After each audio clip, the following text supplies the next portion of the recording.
Bienvenidos a este video donde trabajaremos los temas de ecología de ecosistemas y la biosfera. Bueno, entonces vamos a arrancar con el concepto de la ecosfera. Entonces, la ecosfera vamos a considerar básicamente todo el planeta y en él podemos distinguir tres grandes capas o que llamamos esferas. Entonces tenemos la atmósfera, la hidrosfera y la litosfera. Comprendemos entonces por atmósfera a toda la parte gaseosa que tenemos en el planeta, ¿cierto? Entonces tenemos básicamente, digamos, en la atmósfera los principales gases que vamos a tener son el nitrógeno. Tenemos aproximadamente un 78% de nitrógeno, es decir, la mayor parte de la atmósfera es nitrógeno, de hecho, más incluso que oxígeno. El 21% es oxígeno, de hecho. Entonces, el resto de gases que nos queda, menos del 1%, va a estar constituido por otros diferentes tipos de gases. La hidrosfera es básicamente todo el conjunto de cuerpos de agua que tenemos en el planeta, sean ríos, mares, océanos, cualquier tipo de acuíferos y demás. Es a lo que llamamos hidrosfera.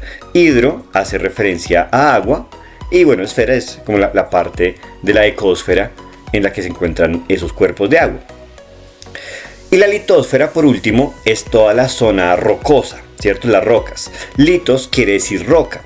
Entonces, la gran mayoría del planeta, de la ecosfera, es litosfera, ¿cierto? Básicamente todas las montañas, el suelo y toda la roca que está kilómetros y kilómetros abajo de nosotros.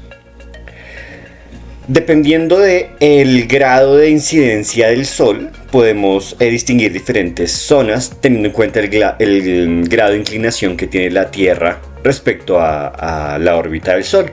Entonces vemos que diferentes sectores de la Tierra reciben diferentes cantidades de energía solar. Pensemos en el Ecuador, ¿cierto? Aquí en el centro vamos a tener mayor incidencia de la energía lumínica del Sol, mientras que hacia los polos la cantidad de energía lumínica es menor, por eso pues suelen estar congelados. Teniendo esto en cuenta, vemos un gradiente latitudinal, ¿cierto? Es decir, básicamente aquí hay menos energía, aquí más y de nuevo aquí menos. Ese gradiente entonces regula algunos patrones mundiales como el clima, los vientos, las condiciones meteorológicas, entre muchas otras. Y al regularse esas variables, clima, viento, condiciones meteorológicas, entre muchas otras cosas, vamos a tener una estructura muy específica y un funcionamiento muy específico para los ecosistemas. Pensemos en el Ecuador. Ya que en el Ecuador se recibe mayor cantidad de energía lumínica, allí entonces va a haber pues más energía para que las plantas fijen esa energía y por ende entonces allí vamos a tener mayor cobertura vegetal, las especies vegetales van a ser muy específicas y así entonces vamos a tener ciertas especies en ciertas partes del mundo, sobre todo de plantas, y esto va a regular entonces qué especies, ya sea de animales o vegetales, vamos a tener en cada parte del mundo. Es decir, la estructura específica de ecosistemas en el mundo en buena parte va a estar regulada por esto. Primero por la incidencia de luz solar, después por la regulación del clima y demás, suelo y demás, y esto regula entonces qué ecosistemas y con qué funciones los tenemos en cada una de las partes del mundo. Bien, vamos a detallar un poquito las capas de la atmósfera. Decíamos entonces que la atmósfera es toda la zona gaseosa, ¿cierto? Entonces, miren ustedes, aquí tenemos la litosfera, o sea, el suelo, la roca, ¿cierto? Aquí tenemos una montaña. Piensen que es la montaña más grande del mundo, si piensen que el Everest, ¿cierto? Que tiene la mayor altura. Y miren que aquí en Y vamos a tener la altura en kilómetros, ¿cierto? Entonces, donde dice 0 es que estamos al nivel del mar. Aquí está el mar, ¿cierto? Se ve chiquitico porque estamos desde muy lejos. Vamos hacia arriba, entonces como estamos en kilómetros, 10 kilómetros, 20 kilómetros, 30, 40 y así sucesivamente, 80 kilómetros y de para arriba. Mientras que aquí a la derecha vamos a mostrar la presión. Entonces, cuando estamos a nivel del mar, decimos que estamos a 1000 milibares de presión. Básicamente eso es una presión de una atmósfera. O sea que toda la atmósfera está ejerciendo presión. O sea, todo este gas que está aquí está presionando hacia abajo, ¿cierto? O sea, ustedes están aquí, ustedes y yo estamos acá. Entonces, todos estos gases nos están presionando hacia abajo. Nosotros vivimos en Bogotá, ¿cierto? Entonces nosotros estamos a 2600 metros. Entonces, si aquí son 10 kilómetros, vamos a hacer el ejemplo. Entonces, si aquí son 10 kilómetros, aquí en la mitad serían 5000 kilómetros. Perdón, 5 kilómetros. Y aquí en la mitad serían más o menos 2500 kilómetros. Perdón, estoy diciendo... Entonces, aquí serían 5 kilómetros, ¿cierto? Y aquí serían 2500 metros, o sea, 2.5 kilómetros. Entonces, si nosotros vivimos en Bogotá, estaríamos más o menos aquí en esta rayita que quedó curva, ¿cierto? Entonces, pues claro, esto sería mucho más alto, y en la medida que estemos más hacia arriba, vamos a tener por arriba de nosotros menos gases. Como entre más arriba estemos, hay menos gases, va a haber menos presión. Por eso miren que aquí a la derecha dice presión. Entonces, si aquí eran 1000 milibares, aquí arriba 500 milibares, 100 milibares, 10, 1, 0.1, 0.01. Es por eso que aquí en Bogotá tenemos menos presión y por eso, digamos, respirar es más difícil. Personas que vienen acá, que viven al nivel del mar, pues les cuesta más respirar, ¿sí? Típico de los deportes que van a jugar un partido, por ejemplo, aquí en Bogotá o en La Paz, que está más o menos a unos 4 kilómetros. Entonces hay mucho menos oxígeno debido a que la presión atmosférica es menor, ¿sí? Hay menos gases por encima. Entonces, en conclusión, en la medida que vamos aumentando, ¿cierto?, hacia arriba, digamos la altitud, vamos disminuyendo la presión. ¿Listo? Aquí lo vemos y por ende el oxígeno cada vez es menor. Así entonces, los gases que están más cercanos a nosotros, los que estamos respirando acá, están básicamente en una zona llamada troposfera. Es donde nosotros aquí respiramos y vivimos. Después de esta capa viene la estratosfera, ¿cierto? Más o menos entre 10 kilómetros y 40 kilómetros. Entre 40 kilómetros y 80 kilómetros tenemos la mesósfera. Y de 80 kilómetros para arriba tenemos la termósfera.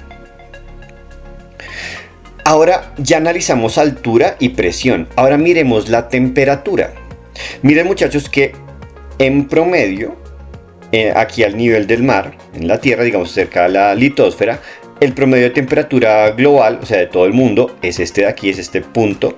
Miremos a ver cuál es la temperatura. Entonces mire que está aquí alrededor de unos 20, más o menos, grados centígrados. ¿Sí? Ahí está, temperatura en grados centígrados. Y miren que si eso es más o menos 20, aquí sería 0 grados centígrados, ¿cierto? A la temperatura que se congela el agua. Más hacia la izquierda, menos 30 grados, menos 50, menos 70. Pues ya son temperaturas absurdamente frías a las cuales nosotros no estamos acostumbrados. Miren, muchachos, que en la medida en que vamos subiendo en altitud, por ejemplo a los 10 kilómetros, la temperatura empieza a caer. De un promedio más o menos de 20 grados centígrados cae hasta este punto. Miremos este punto qué temperatura es y miren que más o menos son menos 70 grados. Eso quiere decir que si en un avión subimos hasta los 10 kilómetros, vamos a estar alrededor de los menos 60 grados, menos 70 grados. Es una cosa supremamente fría, es absolutamente frío, es demasiado frío. De hecho, si seguimos subiendo, ahora la temperatura de la estratosfera va a aumentar un poco. Y si seguimos hasta la mesósfera, miren que aumenta más o menos hasta los 0 grados. Entonces miren que la temperatura, cuando vamos ascendiendo, cuando vamos de para arriba, no siempre va de para abajo, no siempre cae la temperatura, sino que a veces cae, después aumenta hasta más o menos la mitad de la mesósfera, y si seguimos subiendo cae hasta la termósfera, hasta llegar a unos menos 90 grados. Aquí pues más arriba ya tendríamos el espacio exterior. En conclusión, la temperatura, de la medida que vamos subiendo en altitud, la temperatura cae, después aumenta de nuevo y después cae de nuevo, dependiendo en qué capa de la atmósfera estamos. De hecho, al cambiar cada una de estas capas, de la troposfera a la estratosfera y demás, vamos a tener una zona como de transición, una zona de cambio. Entonces, la zona de cambio desde la troposfera hasta la estratosfera se llama tropopausa. La zona de cambio desde la estratosfera hasta la mesósfera se llama estratopausa. De hecho, ahí está la capa de ozono, que es una gran acumulación de moléculas de ozono, que es O3. Aquí es donde se acumulan y nos protegen de varios tipos de radiaciones que vienen del espacio. Y el paso de mesósfera hasta termósfera es lo que llamamos la mesopausa, que es esta de aquí. Listo, les dejo igualmente un poco de información acá respecto de cada una de las zonas de la atmósfera. Por si quieren complementar, pueden aquí ya leerlo, pausar el video y mirarlo un poco más en detalle.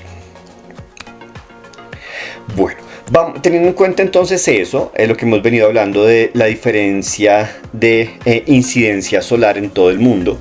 Decíamos que en la zona del Ecuador hay una mayor incidencia de energía lumínica proveniente del Sol. Por ende, en estas zonas vamos a tener climas mundiales que tienden a lo seco, ¿cierto? Y vamos a poder entonces tener grupos de zonas climáticas globales. Así entonces, como decimos, hacia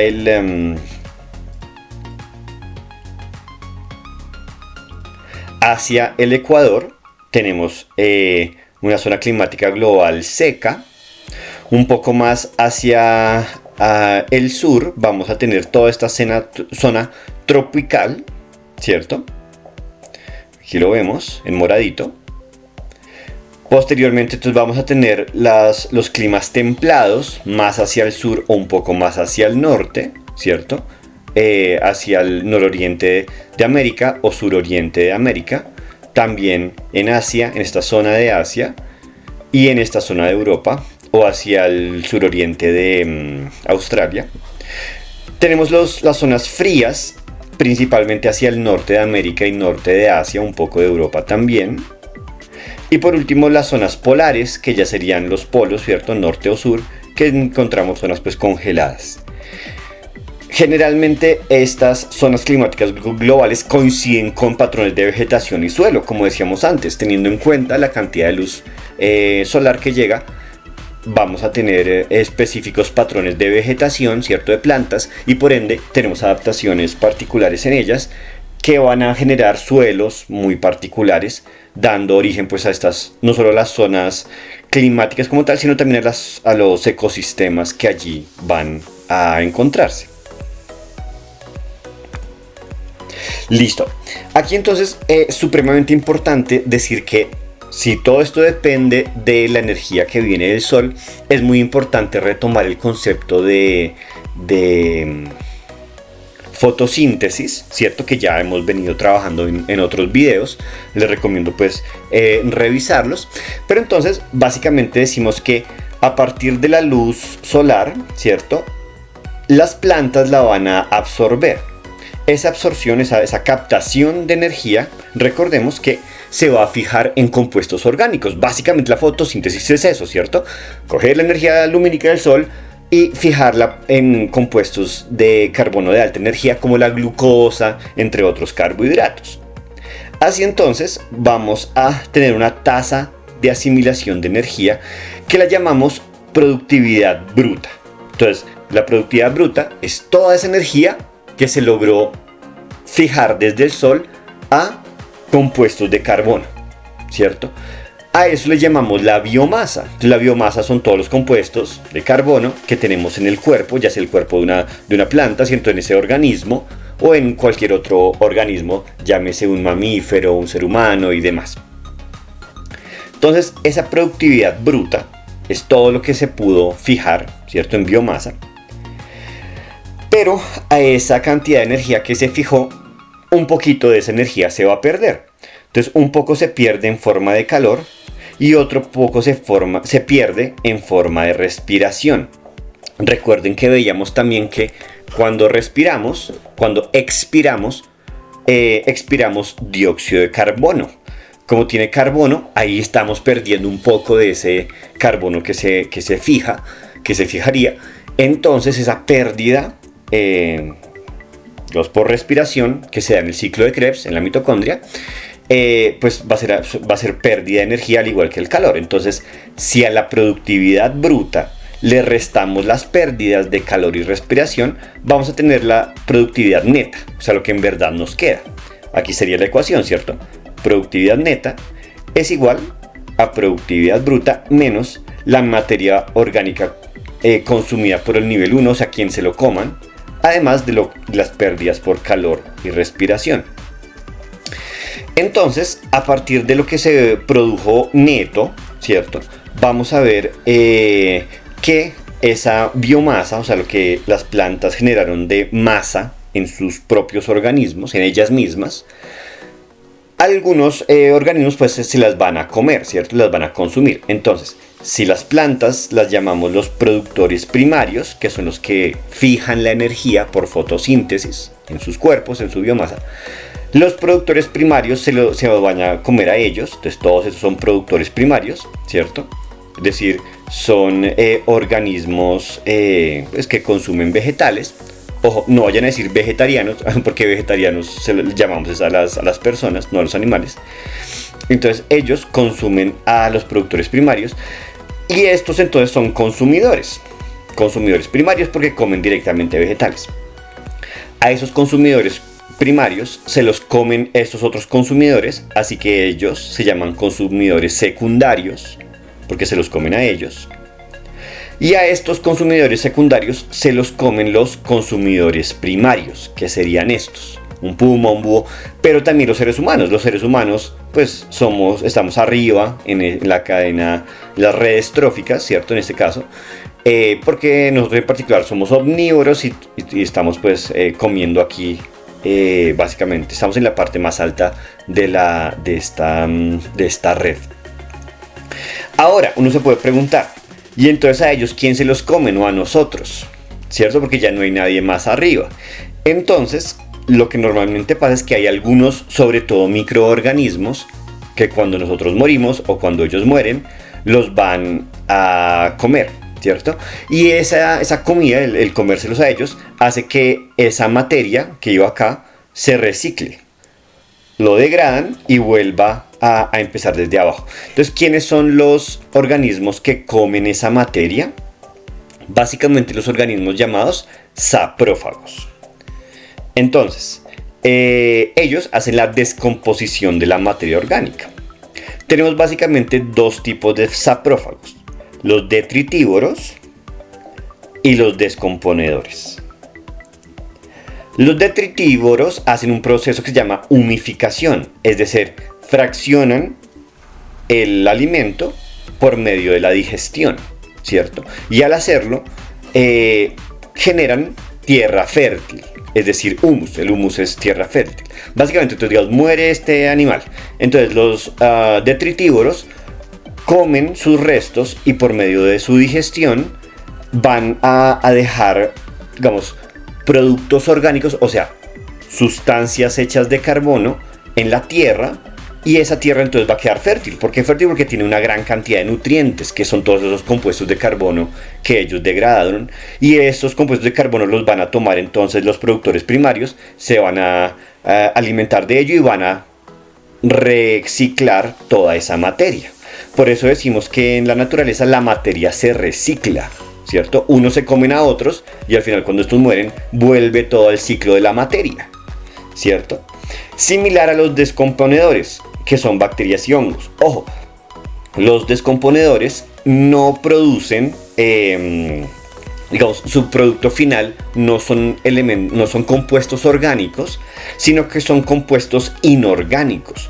Por eso decimos que ellos hacen un proceso de mineralización. Mineralización quiere decir que transforman esa materia que consumen en compuestos inorgánicos, ¿cierto? Entonces, estos forman compuestos inorgánicos y estos compuestos orgánicos. Ambas cosas son muy importantes para nutrir la tierra y que esa tierra sea fértil para que las plantas puedan hacer todo el proceso y reciclar toda esa materia. ¿cierto? Estos son entonces lo que llamamos los niveles alimentarios o tróficos. Así entonces, volvamos acá, vemos que hay un reciclaje de materia, ¿cierto? Impulsado por esa inicial energía tomada por fotosíntesis, y después entonces hay un ciclado de la materia gracias a las redes tróficas. Mientras que la energía no se recicla, la energía fluye. Ponle cuidado, la energía llega por la luz, ¿cierto? Hay otras entradas de energía, y después la energía sale en forma de calor, respiración de otros organismos, y hay salidas de energía. Entonces miren que se dice que la energía fluye, hay un flujo de energía, mientras que la materia se recicla. ¿Vale? Entonces no vayamos a decir que la energía se recicla, no, sino que ella fluye.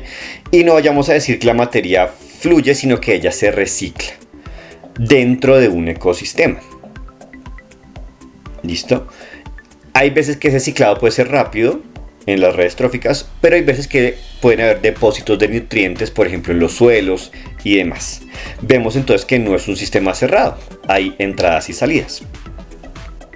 Es por eso que en la naturaleza digamos que no existe la basura, ¿sí? O sea, los desechos realmente se reciclan y por ende pues nunca nada se pierde. Veamos ahora el tema de las pirámides numéricas. Entonces, ¿qué son las pirámides numéricas? Este gráfico lo que nos muestra es en un ecosistema cuál es el número de individuos para cada uno de esos niveles tróficos. Entonces, arranquemos con los productores primarios.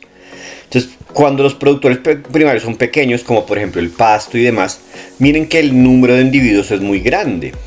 Y eso es claro que, digamos, en un ecosistema general que sea de pasto, pues lo que más predomina es el pasto. O sea, el número de individuos es lo que más hay. Por eso esta parte es tan ancha. Ahora, los consumidores primarios van a haber bastantes, pero no tantos como los productores primarios. Los consumidores secundarios entonces va a ser el siguiente, más poquitos, y los consumidores terciarios es lo que más poquito va a haber en número de individuos. Por eso esto forma una especie de pirámide. Esto es típico de ecosistemas, por ejemplo, una pradera de graminosas, o sea, de pastos y demás. Sin embargo, donde los productores primarios que predominan son muy grandes, como por ejemplo los árboles, en este caso pues el número de individuos va a ser pequeño, porque hay pocos individuos pero con gran cantidad de biomasa, ¿sí? Son muy grandes. Entonces solamente en este caso estos van a ser poquitos, y de ahí para arriba pues sí vamos a tener digamos un mayor número de individuos. Estos son muchos más, ahora menos y ahora menos. Entonces en general siempre vamos a tener así el número de individuos que está hacia los consumidores terciarios cada vez es más poquito. Esto entonces en ecosistemas con plantas arbóreas, como este árbol de aquí. Vemos aquí entonces otras pirámides, pero esta pirámide que vamos a ver aquí ya no es pirámide de número de individuos, sino pirámides de biomasa, que es diferente, ¿cierto? Aquí ya en gris no está el número de individuos, sino que dice el peso seco, es decir, el peso de los animales sin contar el agua. Recordemos que la mayoría de los organismos es básicamente agua, pero entonces si no consideramos el agua, vamos a ver el peso seco, es decir, gramos por metro cuadrado en este caso. Entonces, para los productores primarios, claramente su biomasa va a ser muy grande, mientras que para los herbívoros va a ser muchísima más pequeña, ¿cierto? Más o menos 0.6 gramos por metro cuadrado, y los carnívoros muchísimo menos, aproximadamente 0.1 gramos por metro cuadrado, independiente del tamaño de la pirámide. Sin embargo, muchachos, aquí un dato pues importante es que para los ecosistemas que analicemos, por ejemplo, los cuerpos de agua, como un río, como un lago, en los que básicamente los productores primarios no van a ser plantas, por ejemplo, que no tengan plantas enraizadas hasta el suelo o flotantes, digamos que no las tengan. ¿Quiénes van a ser los productores primarios? Básicamente van a ser microorganismos que puedan hacer fotosíntesis. Entonces, en general, en los cuerpos de agua, en la columna de agua, tenemos dos grandes tipos de microorganismos. Los que hacen fotosíntesis, que llamamos fitoplancton.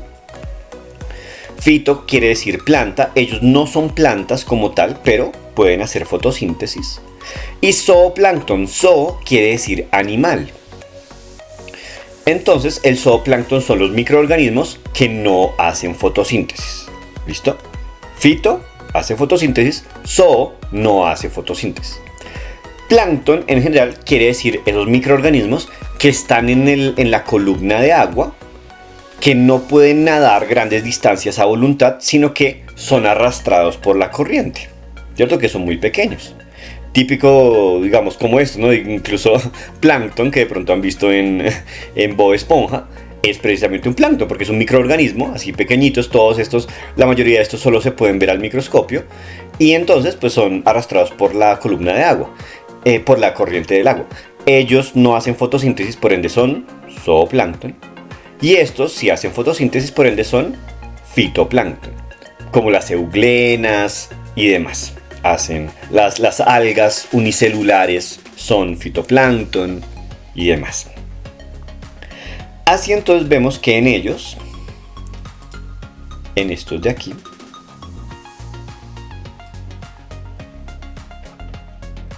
vemos que en estos de acá, lo ancho de esta parte de aquí del fitoplancton, miren que es más pequeño. Es decir, la cantidad de biomasa, recuerden que estamos viendo pirámides de biomasa, la cantidad de biomasa aquí en el fitoplancton suele ser más pequeño, mientras que la biomasa del zooplancton suele ser mucho más grande. ¿Listo? Aquí entonces en este caso vemos pirámides invertidas, ¿cierto? Lo más delgadito abajo, lo más ancho arriba. Esto, repito, en los cuerpos de agua, donde los principales organismos que hacen fotosíntesis son el fitoplancton, como quienes ya dijimos, ¿cierto? Algas unicelulares, cianobacterias, que son bacterias que también hacen fotosíntesis, entre otros. Estábamos diciendo que del 100% de la luz que llega a un ecosistema, una parte de ella es absorbida por fotosíntesis. Pero miren que ese porcentaje es muy bajo. Entonces, de aproximadamente 471 millones de calorías que llega de la luz solar, 465 millones de calorías se pierden y solamente aproximadamente 5.6 millones de calorías son tomadas para hacer fotosíntesis. De hecho, una buena parte de esa energía se pierde por respiración, ya lo habíamos dicho ahora, ¿cierto? Aproximadamente 0.876 millones de calorías se pierde a la hora de hacer respiración. Entonces, solamente lo restante se toma realmente para hacer fotosíntesis, que es más o menos 5 millones de calorías, que es realmente la energía química almacenada en forma de glucosa y de otros compuestos de carbono. De hecho, con esto podemos ver que aproximadamente el 20% de la productividad bruta es lo que en verdad pues, se puede tomar de esta energía. Entonces, podemos concluir que aproximadamente 1%, solo 1% de la energía lumínica inicial, o sea, de todos estos 471 millones de calorías, solo el 1% de la energía lumínica inicial es realmente tomada para hacer fotosíntesis y el 80% de esa energía es efectivamente tomada para hacer productividad bruta. Entonces miren muchachos que se pierde muchísima energía, ¿cierto? Vamos, ustedes y dentro de sus carreras podrán en algún momento proponer qué hacer con toda esa energía adicional, ¿cierto? Paneles solares, hay 1000 formas que podemos también tomar esta energía, de otras formas que podemos ir creando para uso humano y uso también pues, de los ecosistemas y demás. Vemos entonces que las entradas y salidas de los consumidores es muy bajo, muy pero muy bajo. Y llamamos eficiencia ecológica al aprovechamiento de la energía en los diferentes niveles tróficos. Ya vamos a ver eso ahora sí en la pirámide que les muestro ahorita. Es la capacidad de cada organismo de convertir en biomasa los recursos que explota. O sea, la suma de todas las eficiencias por organismo de cada ecosistema. Entendamos eso con Ahora sí con la pirámide. Entonces póngale cuidado. Vemos aquí una pirámide de flujo de energía. Póngale cuidado. En un ecosistema de río, por ejemplo. Entonces, si tenemos en rojo la producción neta, ¿cierto? Entonces tenemos el productor primario. Estos de aquí son las plantas. Entonces, esta planta fijó esta cantidad de kilocalorías por metro cuadrado. Entonces, toda esta fue la energía que tomó la planta. Una energía, pues, bastante, ¿no? Grande. Sin embargo, pierde toda esta energía por respiración. Recordemos que el amarillo es respiración. Entonces, fija esta energía, pero pierde esta energía por respiración.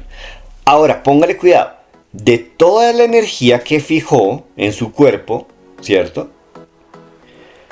Esta energía es la energía que va a perder. ¿Por qué? Porque se la come el herbívoro. Entonces, esta va para el herbívoro, esta va para el carnívoro primario y esta energía va para el carnívoro secundario. Entonces, miren, muchachos, cómo se va perdiendo una gran cantidad de energía en la medida que aumentamos las cadenas tróficas. Esto que vemos acá es lo que estábamos definiendo antes. Ahora sí creo que podemos entender mejor esta frase. La voy a leer de nuevo para que con base en la anterior gráfica la entendamos. La eficiencia ecológica es el aprovechamiento de energía en los distintos niveles tróficos. O sea, cómo aprovechamos la energía en cada nivel. Entonces, este nivel tiene mucha energía. ¿Qué tanto lo aprovecha el herbívoro? Poquito, porque se come poquito. El carnívoro primario lo aprovecha más poquito, porque le queda poquito. Entonces, miren que esa pérdida de energía es esa eficiencia ecológica. ¿Qué tanto se aprovecha energía en los distintos niveles tróficos? O sea, es la capacidad de cada organismo de convertir en biomasa, o sea, en convertir en su propio cuerpo los recursos que explota, o sea, a quien se come, básicamente, ¿cierto? Así entonces decimos que la suma de todas las eficiencias por organismo de cada ecosistema es lo que llamaríamos la eficiencia ecológica para todo el ecosistema.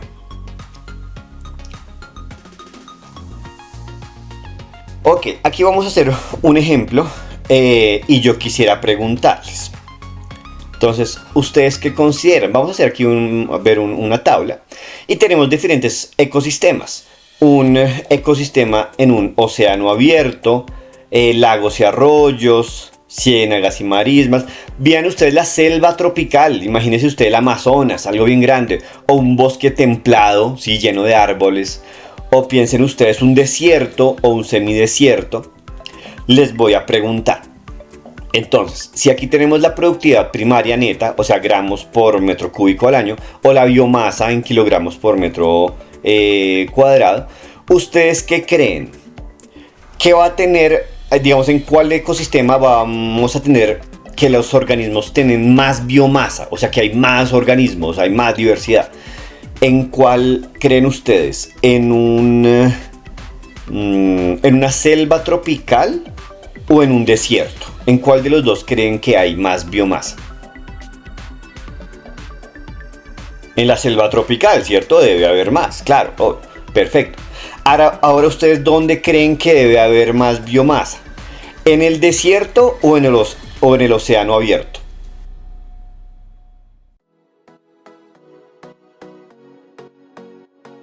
Uno pensaría que en el océano, ¿no? Porque el océano hemos visto que tiene miles de especies y es gigantesco y es súper rico en muchas cosas y muchos quieren hacer biología marina porque hay un montón de cosas.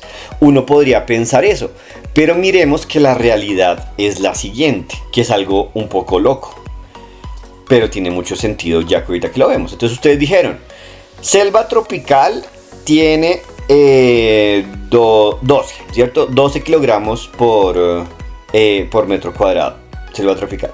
Mientras que el desierto tiene 0.7, perfecto, ustedes tienen razón. Claramente la selva tropical tiene más biomasa y muchísima más, ¿cierto? Casi 24 veces más, tiene mucho más. Pero miremos ahora el océano abierto versus el océano abierto versus el desierto. Entonces el desierto tiene 0.7 y el océano abierto tiene 0.003. O sea que el océano abierto tiene muy poquitico, o sea, muchísimas veces menos, ¿cierto? De hecho, casi que 100 veces menos que el desierto. Es algo que uno no se hubiera imaginado. O sea, el océano abierto es como 100 veces más desierto que el desierto. ¿Por qué? ¿Por qué el océano es gigante? Ustedes podrían decir, no, pero el océano tiene muchísimas especies, es gigante, tiene mucha diversidad, y es verdad. La cosa es que aquí es por unidad, por metro cuadrado. Eso quiere decir que es por espacio. El océano es inmenso. Y si ustedes consideran todo el océano, claro, hay muchos animales y demás. Pero por cada metro cúbico que yo considere el océano, pues hay muy pocas cosas. Usted se mete y ve que a muchos metros de profundidad usted no ve nada. Después por allá verá cosas, sí. Pero si lo normalizamos a área o a metro cuadrado área o a volumen, vamos a ver que realmente la cantidad de biomasa por metro cuadrado o por volumen va a ser muy poquitico. Entonces miren ustedes, muchachos, que en cuanto a producción de biomasa, los océanos son como desiertos. ¿Quiénes son los que más tienen biomasa de todos? Claramente vea el bosque templado, tiene 32, una locura, un montón. Y miremos en producción primaria, neta. Ojo, esta es la neta. Los lechos de algas y arrecifes producen muchísimo. Vean, 2500 gramos por metro cúbico al año. Es un montón. Lo mismo las ciénagas y marismas, la selva tropical producen muchísimo. Mientras que quienes son los que menos producen, claramente el desierto y el océano abierto. Son los que menos producen. Este es un patrón bien interesante a tener en cuenta. Veíamos aquí, que yo me lo pasé rápidamente, el papel de la fotosíntesis en los ecosistemas. Entonces ya dijimos que las plantas en los ecosistemas terrestres son las que hacen ese papel fotosintético de fijar la energía lumínica en energía química. Pero miren que hay bosques gigantescos, pero de algas marinas. O sea, hay bosques por debajo de varios mares, en zonas oceánicas también, con kilómetros de algas que producen en gran cantidad el oxígeno que podemos respirar en el planeta. Entonces miren que esos ecosistemas son muy importantes para la productividad primaria del planeta y para la producción de oxígeno. Muy importantes los bosques de algas marinas.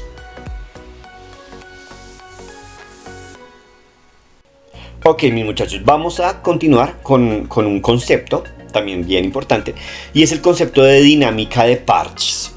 ¿Cómo funciona esto? Entonces, si nosotros consideramos una gran zona, ¿cierto? Vamos a ver que hay regiones donde se agrupan más los organismos. Pensemos en este parche de este bosque, que si lo vemos más, digamos, desde más lejos, vamos a ver un río, ya vamos a ver árboles más dispersos, una zona de cultivo, una ciudad por aquí, diferentes zonas de cultivo.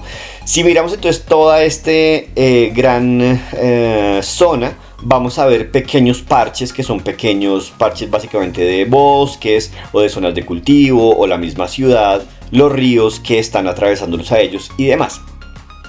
Así es muy importante tener en cuenta en ecología un tema que es la escala. Depende a qué escala estamos trabajando, si una escala muy pequeña o una escala muy grande.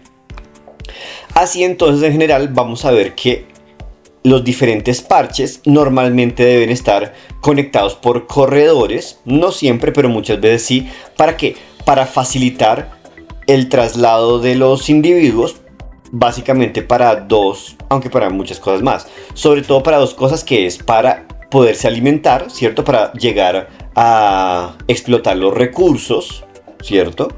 Ya sea agua, ya sea alimento, pero también para poderse movilizar y poderse reproducir, ¿cierto? Llegar de un lugar al otro a donde deban estar es muy importante, teniendo en cuenta que pues para llegar a las hembras o para poder llegar a desovar y poderse reproducir.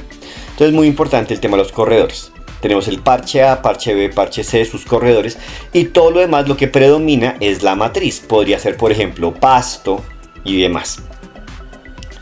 Esto es supremamente importante porque si nosotros alteramos los ecosistemas, podemos generar más parches y parches pues que son más susceptibles a degradación o afectación. Pongamos un ejemplo, si nosotros ponemos una casa aquí, vamos a generar estos dos parches, lo que llamamos parches introducidos, ¿cierto? O por algún tipo de perturbación vamos a tener parches remanentes, ¿cierto?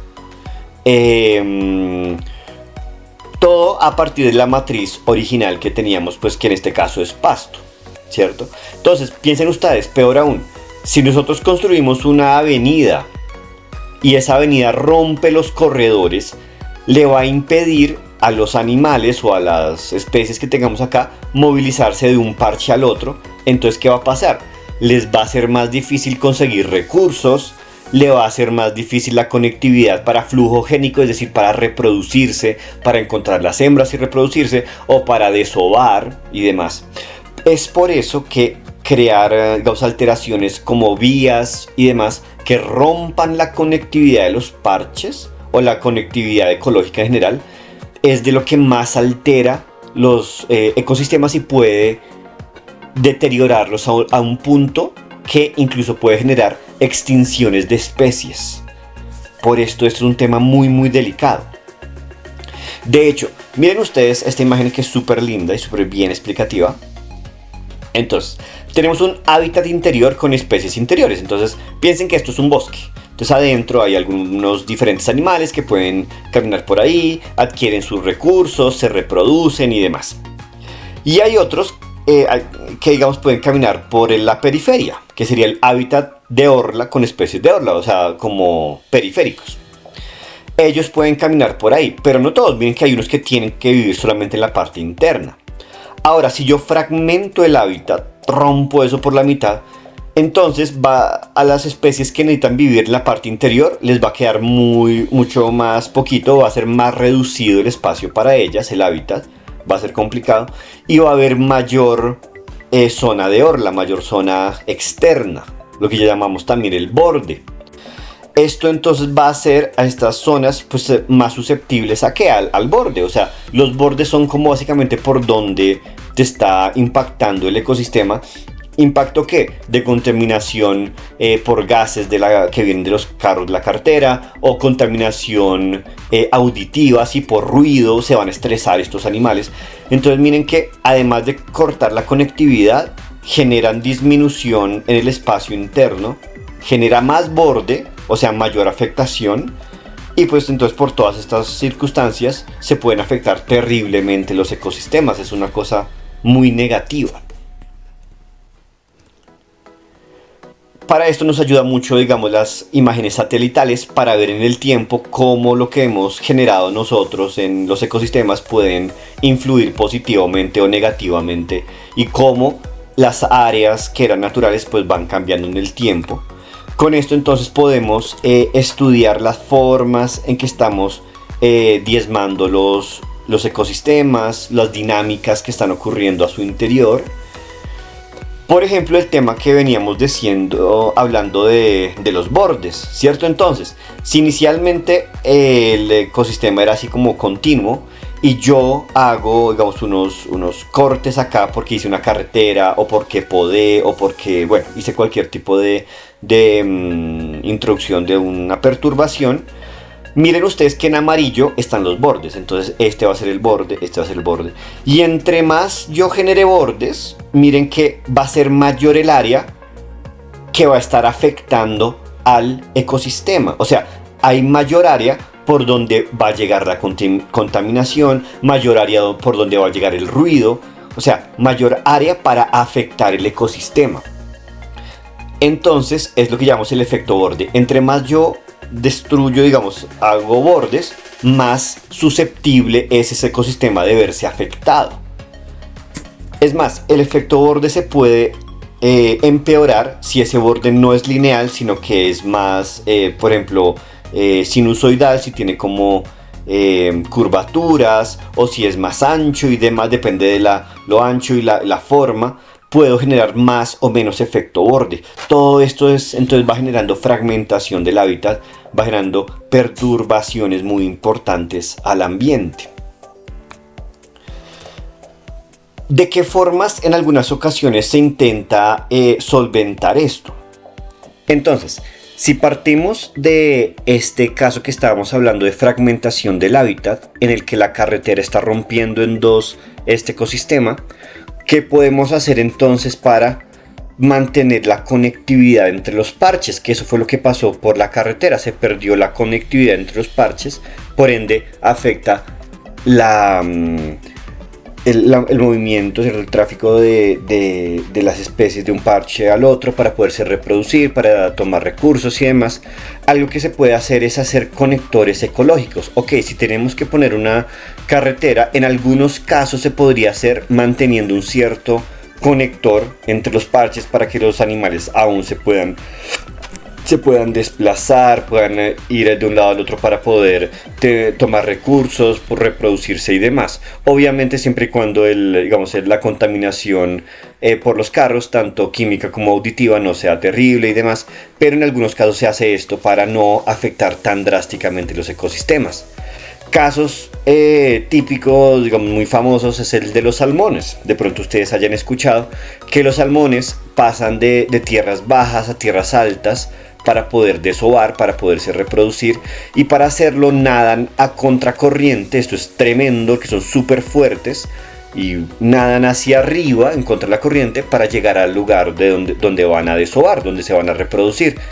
Pero en las zonas donde en su travesía se han puesto carreteras, los salmones literalmente salen nadando cuando se inunda un poquito la carretera, y dando como saltos así en lo que pueden. Pues no pueden caminar, pero en lo que pueden atraviesan literalmente las carreteras para pasar de un lado al otro. Es una locura. ¿Por qué? Porque nosotros creamos carreteras por donde no debíamos, por donde había un río o algo, y ellos tienen que sobrevivir. Entonces, como sea, así peligre su vida, se pasan por acá, incluso con el peligro de carros y demás. De hecho, aquí en Colombia también esto pasaba antes en San Andrés, en zonas donde poníamos carreteras, por ejemplo, donde pasaban muchos cangrejos, y a veces se veían cientos y cientos de cangrejos pasando las carreteras. ¿Por qué? Porque creamos una carretera por donde pasan los cangrejos, y literalmente los carros le pasaban por encima y mataban un montón de cangrejos, y esto era como una marea roja de puros cangrejos. Entonces es supremamente delicado meter carreteras o este tipo de cosas sin tener en cuenta cuáles son las rutas de migración o de movimiento de los animales, porque pues estamos yendo en contra pues de su reproducción, de su alimentación y demás. Son temas bien delicados que hay que tener en cuenta a la hora de construir o de planear nuestras ciudades y demás. Vamos a ver entonces los ciclos biogeoquímicos. Entonces su nombre lo dice, ¿cierto? Son ciclos que tienen en cuenta a los seres vivos, por eso es bio. Geo porque ocurre en toda la Tierra, y químicos porque están involucrados compuestos químicos o elementos muy particulares dentro pues de estos ciclos. Vamos a empezar con el ciclo del agua. Entonces, en términos sencillos, simples, vamos a tener el agua que está oscilando entre la atmósfera, ¿cierto? Que básicamente está acumulado en las nubes. Cuando cae, entonces en forma de lluvia por precipitación, va a caer a la litosfera, al suelo, a las montañas o a los seres vivos o en el mismo suelo. De allí van a ser tomados para alimentar pues a los seres vivos, ¿cierto? El agua entonces se puede acumular en la nieve, en el hielo, y puede escurrir de forma superficial. A esto llamamos escorrentía. Entonces la escorrentía es el flujo o escurrimiento superficial del agua, y a partir de ese escurrimiento es que vamos a nutrir con agua a todos estos seres vivos, ¿cierto? Gracias a esa escorrentía, entonces, por mayor filtración se van a empezar a generar acuíferos como estos, como una especie de ríos que están bajo la tierra, ¿cierto? Subterráneos. En zonas esto se va a acumular formando acuíferos, y esto va a derivar en el océano. Lo mismo que en la parte superficial vamos a tener ríos, zonas en que se acumula y por ende es lo que llamamos lagos, y todo esto va a desembocar también en el océano. Toda esta agua se va a venir evaporando, y al evaporarse regresa a la atmósfera, formando posteriormente de nuevo nubes o simplemente la humedad de la atmósfera. Además, las plantas también realizan un proceso que llamamos evapotranspiración. Entonces, evapo es que se evapora el agua, y transpiración es que las plantas pues están transpirando, o sea, está saliendo agua que se devuelve a la atmósfera. Ese sería, digamos, en general, el ciclo del agua. Digamos que muy sencillo y pues ya conocido por todos nosotros. Vamos a ver ahora el ciclo del carbono. Entonces, tenemos inicialmente varias zonas de reservorio de carbono y vamos a iniciar hablando del carbono que se encuentra en la atmósfera en forma de CO2. Entonces tenemos, aquí está en toneladas, más o menos unas 740, y este dióxido de carbono va a ser fijado en la vegetación gracias a la fotosíntesis. La fijamos, más o menos unas 800 toneladas, y allí este carbono entonces va a ser la base de las redes tróficas, se lo van a comer los consumidores primarios, secundarios, terciarios y así sucesivamente. Además de eso, vimos entonces la producción de humus, ¿cierto? Entonces el humus acumula entre 1000 y 3000 toneladas de carbono, ¿cierto? Tenemos allí, por descomposición de plantas y animales. Tenemos también materia orgánica disuelta en los océanos, entre 1000 y 3000 también allí.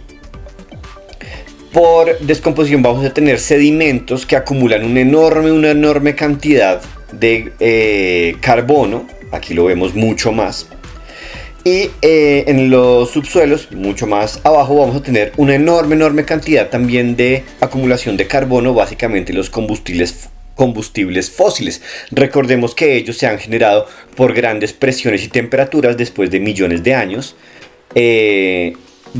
Inicialmente ese carbono pues estaba en los organismos que vivieron hace millones de años, plantas, grandes helechos, en una parte pues obvio también los dinosaurios, entre otros animales y plantas que vivieron hace millones de años. Y esos combustibles fósiles que están en tanta cantidad, miren que aquí es una cantidad inmensa, nosotros los estamos tomando actualmente como fuente de energía para las empresas, el transporte y demás, y estamos haciendo combustión y toda esa combustión genera dióxido de carbono. Es por eso que se está acumulando demasiado carbono en la atmósfera por la combustión de estos combustibles fósiles. Al acumular demasiado dióxido de carbono en la atmósfera, estamos generando un proceso que es el efecto invernadero. ¿Qué es eso? ¿Qué es eso del efecto invernadero? Entonces, básicamente, en un invernadero tenemos plantas, pero queremos que esas plantas conserve, digamos, el ambiente en el que están esas plantas conserve el calor y conserve la humedad. Entonces, ¿cómo lo hacemos? Ponemos algunas especies de plásticos o vidrios que retengan el calor que viene de la luz solar allí. Si ustedes han entrado alguna vez a un invernadero, se siente bastante calor y esa zona es bastante húmeda. Entonces, estos vidrios o plásticos, repito, retienen el calor. Ese calor es básicamente el infrarrojo. Entonces, estos materiales retienen el infrarrojo. Ahora, la acumulación de dióxido de carbono en la atmósfera hace básicamente lo mismo. Retiene el infrarrojo, es decir, retiene el calor. Por eso el planeta se está calentando cada vez más rápido. Miren que en pocos años, ¿cierto? Simplemente en unos aproximadamente 150 años, el aumento de la temperatura promedio global ha sido exponencial, está aumentando demasiado rápido. Ahora, esto ya ha pasado muchas veces en el planeta, no es la primera vez, ¿sí? Piensen en ustedes cambios drásticos de temperatura como las eras de hielo y demás, ¿sí? Esto ya ha pasado.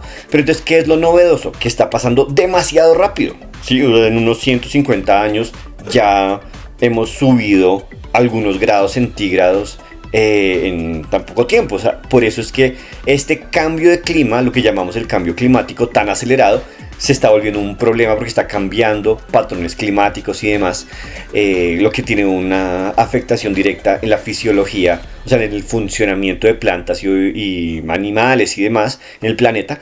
Por ende, pues es algo bastante negativo. Todo generado ¿por qué? Por la acumulación de gases de efecto invernadero. ¿Cuáles son los gases de efecto invernadero? Los gases que tenemos acá y que tienen la capacidad de conservar el calor, como lo veíamos, como lo estábamos mencionando ahorita. Para entender entonces esto que estamos hablando, vamos a mirar y a profundizar con algunos simuladores. Entonces, Este simulador, ustedes pueden poner aquí diferentes tipos de luz, visible, ultravioleta, infrarrojo. Vamos a poner infrarrojo porque es básicamente el calor. Entonces ustedes van a tener aquí varios gases y ustedes van a averiguar si ellos son gases de efecto invernadero o no. Entonces dijimos que los gases de efecto invernadero son los que atrapan y retienen el calor. Entonces cojamos uno, el que vimos ahorita, dióxido de carbono, ¿cierto? Y hagamos pasar a través de él el infrarrojo.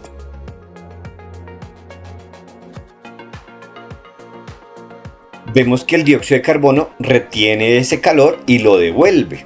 Es por eso que el dióxido de carbono es un gas de efecto invernadero. Miremos ahora otro gas, por ejemplo el nitrógeno, que es el gas que dijimos que está en más abundancia en la atmósfera. Dijimos que está aproximadamente un 78%. Veamos a ver. No lo absorbe ni lo retiene. Eso quiere decir que el nitrógeno no es un gas de efecto invernadero. Entonces ustedes van a hacer la prueba con todos los gases que están acá y van a ver entonces cuáles de ellos son gases de efecto invernadero. ¿Cuáles típicamente de pronto ustedes han escuchado hablar? El monóxido de carbono, el metano, ¿cierto? Que lo produce, por ejemplo, las flatulencias del ganado, y es muy famoso que se piensa que estas flatulencias, al generar tanto metano, están creando una acumulación importante de este gas que miren que sí es de efecto invernadero, ¿sí? Porque absorbe el calor y lo retiene, lo devuelve. Entonces se piensa que debido a la ganadería intensiva y extensiva se está generando gran cantidad de este gas en la atmósfera y por eso está aumentando también pues el cambio climático.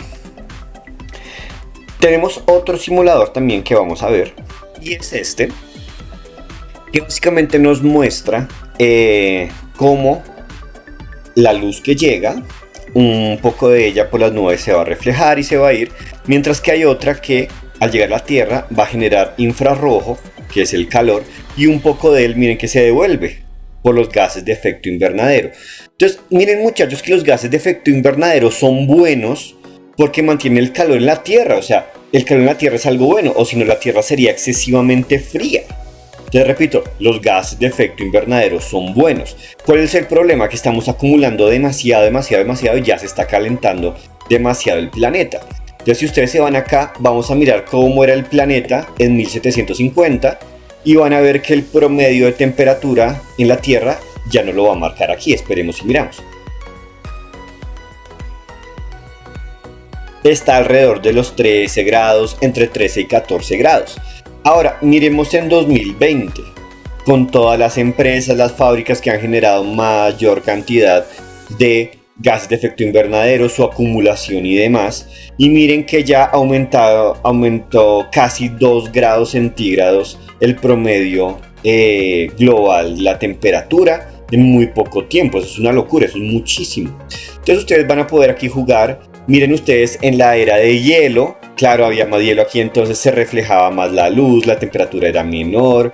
Y ustedes pueden ir jugando, por ejemplo, a quitar o poner las nubes, cómo cambia si tenemos más o menos gases de efecto invernadero, cómo cambia la temperatura mundial, cómo cambia la temperatura mundial si tenemos nubes o si no tenemos nubes. Bueno, entonces van a jugar con todo ello y con eso van entonces a ver cómo afecta cada una de estas variables al cambio climático e incluso cómo ha ocurrido en diferentes épocas.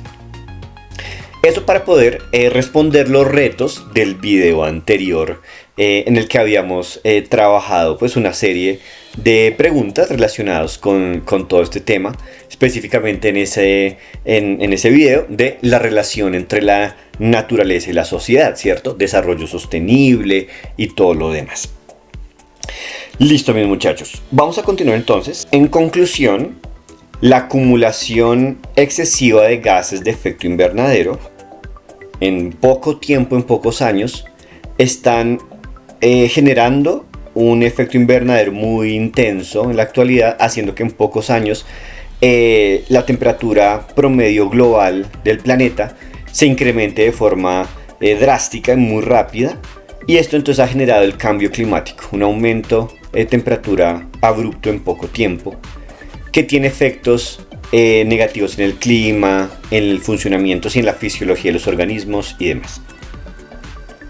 Bien, todo esto fue hablando del ciclo del carbono, ¿cierto? Cambio climático. Vamos a seguir ahora con el ciclo del nitrógeno, ¿cierto? Estamos en los ciclos biogeoquímicos. Entonces vamos a observar ahora el ciclo del nitrógeno. Decíamos que hasta el 78% del aire seco, la atmósfera, es nitrógeno, ¿cierto? Entonces queremos saber cómo cicla el nitrógeno pues en los seres vivos, la litosfera, la atmósfera y demás.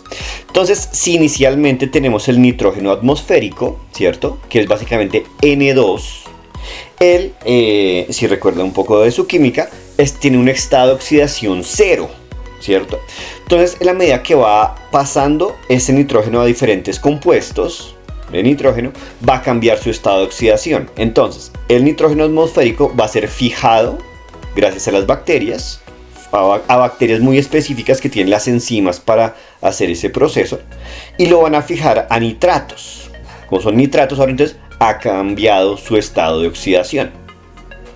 Desde nitratos nosotros podemos generar desnitrificación y volver a generar nitrógeno atmosférico por medio de otras bacterias, o es posible generar la asimilación. Entonces, a partir de nitratos por asimilación podemos generar aminoácidos. Recuerden ustedes entonces que los aminoácidos son los componentes básicos de las proteínas, y así entonces podemos generar las proteínas propias de las células de las plantas.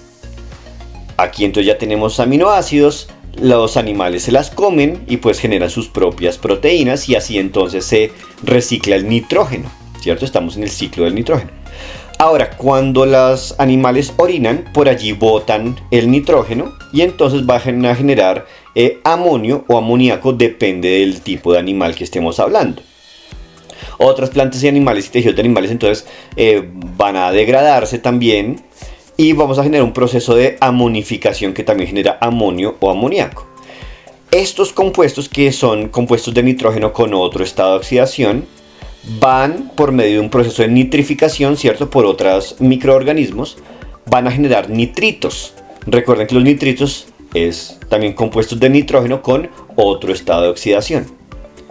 Y a partir de nitritos podemos generar nitratos al cambiar también el estado de oxidación. Entonces miren que todo esto nos muestra que podemos ir cambiando el estado de oxidación del nitrógeno gracias a microorganismos específicos para generar nitrificación a nitritos o asimilación de nitratos a las plantas, y todo esto hace entonces que el nitrógeno vaya cambiando de su estado de oxidación y pasar en diferentes compuestos según se necesite estar en los animales, las plantas o en la atmósfera. Un poco el nitrógeno también se va a fijar en arcillas, es decir, en la litosfera, hacia el suelo, pues. Algunos compuestos de nitrógeno también viene por acción volcánica o por evaporación, pues va de nuevo a la atmósfera. Eso en ecosistemas terrestres, pero en ecosistemas acuáticos, ¿cómo funciona? Entonces, la fijación bacteriana del nitrógeno ocurre, pues como el nombre lo dice, por medio de bacterias, es decir, las bacterias forman esos nitratos, y los nitratos van a ser fijados por el fitoplancton. Ojo, el fitoplancton hace, entre comillas, las veces de las plantas, ¿cierto? Porque hacen fotosíntesis. Entonces el fitoplancton va a tomar esos nitratos más el agua del suelo, y al fitoplancton, ¿quién se lo come? El zooplancton. Así entonces el fitoplancton, con esos compuestos de nitrógeno, va a crear sus propios compuestos nitrogenados. ¿Como cuáles? Los aminoácidos, las proteínas, y ellos se lo van a comer el zooplancton, y al zooplancton se lo comen los peces marinos se lo comen las aves marinas, y así entonces van a poder tener compuestos nitrogenados todos ellos, o sea, van a crear sus proteínas. Recuerden que los ácidos nucleicos, el ADN y demás también tienen nitrógeno, entonces gracias a esto todos los organismos, fitoplancton, zooplancton, peces, aves, pueden tener proteínas, aminoácidos, ácidos nucleicos. E igualmente, un poco de esta acumulación de nitrógeno se van a perder hacia los sedimentos profundos y se van a acumular allí. Así entonces vemos todo el ciclo del nitrógeno. Ok, vamos a ver ahora el ciclo biogeoquímico del fósforo. Entonces tenemos los animales terrestres que tienen en su organismo compuestos hechos a base de fósforo. Por ejemplo, ¿cuál? Uno de los más importantes son los ácidos nucleicos, ¿cierto? El ADN y el ARN principalmente. En su estructura tiene una gran cantidad de fósforo. Entonces, ese fósforo que está, en este caso en los animales, va a ser desechado por las heces, ¿cierto? O en la orina también tenemos fosfatos. O los tejidos de animales muertos pues también van a tener fosfatos. Así entonces los organismos descomponedores, básicamente hongos y bacterias, van, como su nombre lo dice, a descomponer esos tejidos, y así entonces vamos a tener fosfatos en el suelo y en las rocas, y se van a generar depósitos. Todos esos depósitos que tienen fosfatos van a ser tomados por las plantas, ¿cierto? Y entonces al tomarlos las plantas, ellas van a generar sus propios compuestos de fosfato. Por ejemplo, ya lo dijimos, los ácidos nucleicos van a generar su propio ADN y demás. Y así entonces, a partir de los compuestos de fosfato generados por las plantas, estos van a ser comidos por los animales, y así entonces se cierra el ciclo del fosfato. Algo parecido, del fósforo. Algo parecido ocurre en los ecosistemas acuáticos. Entonces los fosfatos que están en solución, que provienen de conchas y esqueletos de animales, muchos de ellos que son muy ricos en fosfatos, o en fósforo en general, algunos de ellos pues van a drenar también a los cuerpos de agua, y entonces ellos se van a fijar en los tejidos de plantas y algas, básicamente por procesos de alimentación de ellas, todos ellos movidos pues por la fotosíntesis. A partir de la fijación de esos compuestos de fósforo en las plantas, básicamente en ADN, ARN y demás, van a ser consumidos por los animales más grandes como peces y demás. Una parte de esos compuestos con fósforo se van a perder y se van a ir a los sedimentos, se van a quedar en el fondo del cuerpo de agua, y otros, entonces, los que queden en los cuerpos de ellos van a ser comidos por ellos, y algunos de los animales allí presentes acumulan fósforo, por ejemplo en sus conchas y en los esqueletos. De resto, lo que no se acumula entonces va a ser metabolizado, y algunos de ellos entonces van a ser excretados por la orina, ¿cierto? Eso que es excretado por la orina pues vuelve a estar en disolución en el agua para volver a hacer el ciclo. O los tejidos de los animales y las heces, o por ejemplo los tejidos de los animales que mueren, van a ser descompuestos por hongos y bacterias, los que van a hacer que ese fósforo se devuelva al ciclo. Ese sería entonces básicamente el ciclo del fósforo, poco más sencillo que el del nitrógeno. El del nitrógeno tiene más pasos debido a que tiene que cambiar varias veces de estado de oxidación. Bien, asociado al tema de ciclos biogeoquímicos, es importante hablar de la bioacumulación. Básicamente, ¿de qué se trata este concepto? Entonces, si consideramos compuestos que puedan ser tóxicos o que simplemente no son ni desechables ni metabolizables por los organismos, esos compuestos que pueden venir, por ejemplo, si de plantas, de tratamientos, de industrias o de muchos otros lugares, van entonces a ser introducidos en los organismos, y como ya dije, que no pueden hacer dos cosas. Número uno, no pueden ser metabolizados, y número dos, no pueden ser excretados. Entonces los organismos lo van a acumular.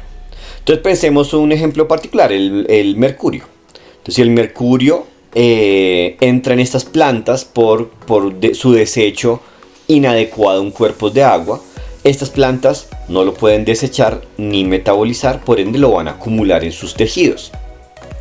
Algo de hecho muy típico, por ejemplo, en nuestro país, cuando se quiere hacer minería y se hace, o por ejemplo se está buscando oro en los cuerpos de agua, y se hace de una forma irresponsable, ilegal, se suele utilizar mercurio para la extracción de este metal tan preciado por muchos. Entonces el mercurio se acumula en los ecosistemas, sobre todo en los tejidos, en este caso de los vegetales, y entonces cuando los consumidores primarios los consumen a ellos, lo van a acumular en su cuerpo. Y cada vez que vayamos subiendo en la red trófica, consumidores primarios, secundarios, terciarios, la concentración de ese compuesto no metabolizable y no excretable se va a aumentar, Por eso cada vez esto aumenta más, y si nosotros matamos la vaca y hacemos una hamburguesa y no la vamos a comer, y nosotros no la comemos, pues nosotros, que somos los consumidores de mayor nivel, acumulamos cada vez más ese compuesto, en este caso el mercurio. Lo que hace pues esto, que digamos es tóxico y puede ser muy peligroso. No solo el mercurio, pensemos otros compuestos, ¿sí? Que no sean metabolizables ni excretables. Entonces el fenómeno de bioacumulación es un problema bien intenso en los ecosistemas, y sobre todo para los animales que están más arriba en las redes tróficas. Veamos aquí lo mismo. Entonces estas industrias generan productos no metabolizables ni excretables tomados por el krill. A este krill se lo come este pez, y así entonces cada vez aumenta la concentración en los tejidos. Así entonces la materia en cada nivel tomada del nivel precedente se va acumulando más y más esos compuestos. Y el 90% de la respiración, recordemos que el 90% de la materia se pierde por respiración y excreción, pero estos no, porque se acumulan. Solamente el 10% de la biomasa es nueva, pero como se acumula en los tejidos, pues no se renueva, y por eso es un tema muy delicado. Aquí es lo que veíamos. Miren ustedes, si con otro compuesto, el DDT, que se acumula, como en la medida que vamos subiendo la escala trófica, solamente el 10% es nueva biomasa, por ende se va acumulando cada vez más, y en los carnívoros de segundo nivel tenemos una mayor acumulación, una mayor concentración de DDT, lo que hace esto pues un problema muy grande. Por ejemplo, cuando utilizamos este tipo de compuestos como fertilizantes y demás, pero que se bioacumulan, pues en últimas no traen beneficios solamente por ser fertilizantes, sino que si se acumulan en los tejidos, pues es un gran problema toxicológico.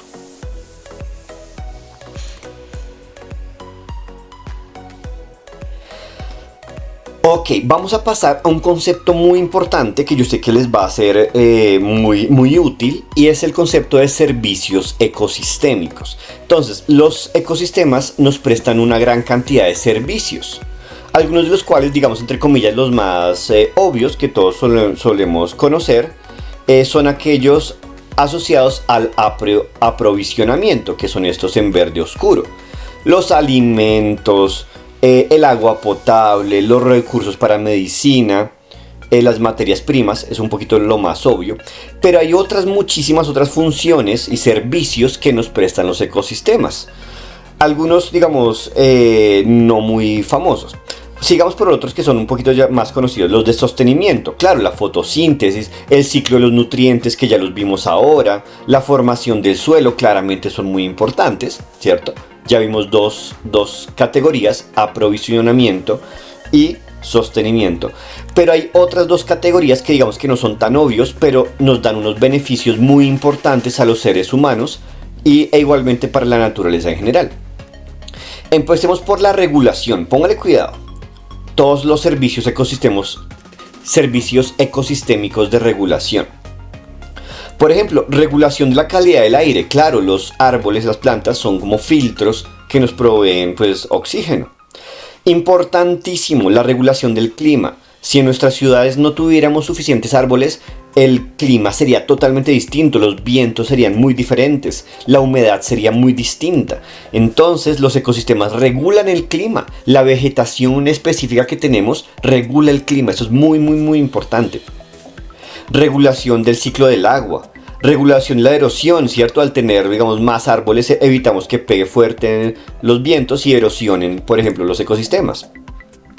La purificación del agua, ¿cierto? Tratamiento de los residuos. Vean esta tan importante que es la polinización, ¿cierto? Gracias a que tenemos organismos que polinizan, que permiten la fecundación de las plantas, tenemos hoy en día los frutos y las plantas que tenemos. Es una maravilla, es muy importante. Ok, entre otros disminuir la intensidad de eventos extremos, súper importantes. Todos estos son servicios ecosistémicos de regulación. Por último, tenemos los servicios ecosistémicos culturales. ¿Cuáles son? La salud física y mental. Usted va a un, no sé, a un ecosistema, un paisaje muy lindo, van a una montaña y ven el atardecer. Todo esto nos da salud física y nos da mental. Física por la respiración, el aire fresco y demás, pero mental por ver el paisaje, ¿cierto? Los valores estéticos, o sea, que se vean lindos, esto nos da mucha bienestar a nivel psicológico y demás. Recreación y ecoturismo, poder ir a desconectarse a un lugar paradisíaco es una maravilla. Y los valores espirituales y religiosos. A nivel cultural es muy importante tener una conexión con la trascendencia, a lo que llamamos valores espirituales y religiosos. Entonces, todo esto son valores culturales muy importantes, más allá de los alimentos, que es lo único que muchas veces pensamos, pero todo esto cultural, de regulación, de sostenimiento, son servicios ecosistémicos supremamente importantes que deben ser tenidos en cuenta a la hora de preservar los ecosistemas. Aquí les dejo otros, son básicamente los mismos, pero un poquito más en detalle algunos de ellos. Servicios ecosistémicos. Vamos ahora a hablar de la biosfera. ¿Listo? Y para eso entonces vamos a arrancar con mencionar los biomas que hay en el planeta. Primero que todo, ¿qué es un bioma? Entonces los biomas son conjuntos de ecosistemas a nivel regional que comparten características comunes como el clima, los suelos, tipos comunes de vegetación, principalmente esas tres cosas. No son totalmente iguales, pero sí tienen características similares. Entonces miren ustedes que son a nivel regional, o sea, ocupan varios países, son zonas bien grandes, tienen ecosistemas similares. Entonces miremos como cuáles. Tenemos los biomas de bosques, los biomas de sabanas, de pastizales y de desiertos. Algunos muy típicos entonces. Los bosques altoalpinos y de tundra, los de estepas, los bosques monzónicos, las selvas mixtas tropicales, las selvas lluviosas, la taiga, los matorrales mediterráneos. Y ven ustedes que ya digamos pueden tomar en específico cada uno de los colores y les muestran dónde están. Póngale cuidado que la localización tiene mucho que ver con los gradientes latitudinales, es decir, a nivel del Ecuador tenemos unas zonas típicas, vean por ejemplo estos bosques que veíamos, más hacia el norte entonces vamos a encontrar zonas más secas, zonas más frías, y ya en las zonas extremas entonces vamos a encontrar la tundra y la taiga, ¿cierto? Que son básicamente las zonas más frías. Aquí entonces ustedes encuentran cada uno de los biomas. Importante entonces que detengamos el video y analicemos la localización de cada uno de ellos en el mapa. Aquí entonces ustedes pueden parar el video y mirarlo en detalle. Bien, vamos a ver ahora los estratos del bosque, como las zonas del bosque y cómo las llamamos. Entonces, toda la zona de árboles lo llamamos el estrato arbóreo. Todas las zonas de hierbas de tamaños intermedios, puede ser 1 metro, metro y medio, lo llamamos estrato herbáceo. Por ejemplo, los helechos que tienen tamaños intermedios. Después tenemos el estrato arbustivo. Los arbustos van a ser, digamos, también de un tamaño más pequeño. Y tenemos el estrato basal, que básicamente son los pastos. Entonces, miren muchachos, que en general tenemos 3 estratos en el bosque: el arbóreo, el herbáceo, el arbustivo y el basal.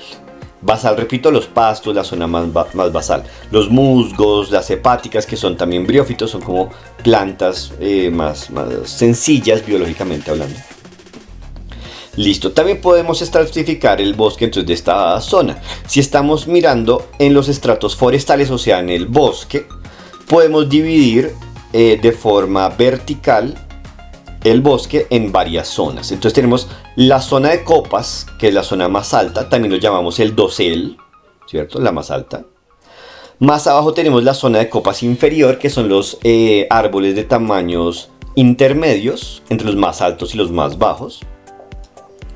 Después tenemos los árboles más bajos, que es lo que llamamos el sotobosque, ¿cierto? Que es la zona como relativamente baja del bosque, como las copas más bajas.